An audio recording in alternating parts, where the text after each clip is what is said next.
Hai, lawak betul lah hampa ni. Ni, tapi hampa kena ingat tau. Hampa ni, esok-esok ni hang.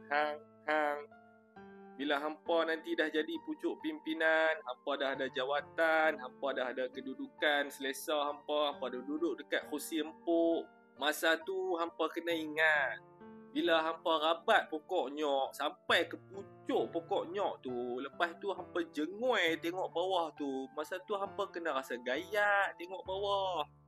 Berti tak? Bila hak di bawah-bawah ni duduk keluar hampa yang duduk di atas tu, hampa kena buat bodoh ya. Buat tak tahu ya. Hoi, masa tu hampa dah duduk atas pucuk kot. Bukannya duduk di bawah, hampa dah duduk pucuk. Depa hak duduk di bawah ni siapa dia? Lu siapa? Betul tak?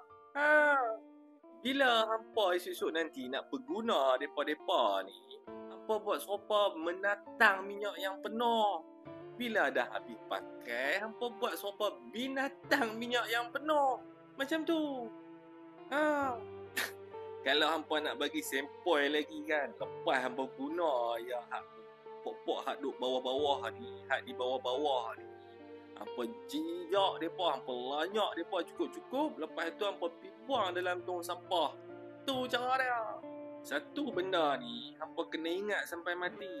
Apa dia? Ciri-ciri nak jadi pemimpin ni wajib ada sifat takabur, sombong. Ha. Pasal apa? Pasal kepimpinan dan kesombongan ni memang tak boleh pisah dua-dua benda ni. Aduh, apa istilah usul fiqh tu? Ha, ma la yatimul wajib illa bihi fahuwal wajib.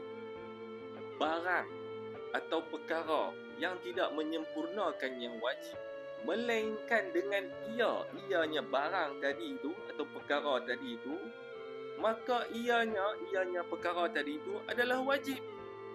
Ha, jadi tak sempurnalah kepimpinan tanpa kesombongan.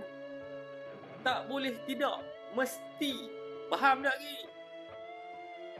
Ha, Allah, tak payah duk ambil tahu lah pasal hai dalam kubur ke, hai dekat padang mahsyar ke. Benda-benda tu tak penting pun. Dunia ni syurga dah weh. Akhirat apa Ni buah lah untuk hampa-hampa yang bakal-bakal jadi pucuk-pucuk pimpinan satu hari nanti ni. Hampa tunggang je atas dasar perjuangan ni. Tapi mestilah ada tapi. Tapi hakikat sebenarnya ni wajib hampa-hampa ni sembunyikan daripada hak bawah-bawah ni, daripada mereka tahu. Okey? Agak-agak hampa apa?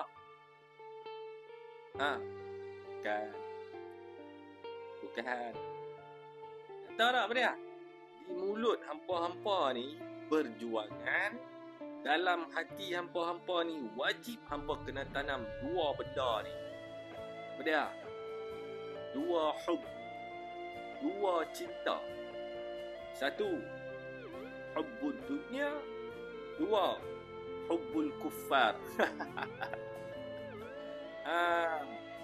Faham ke tak? Boleh tera tu? Ya, cukup lah tu, no.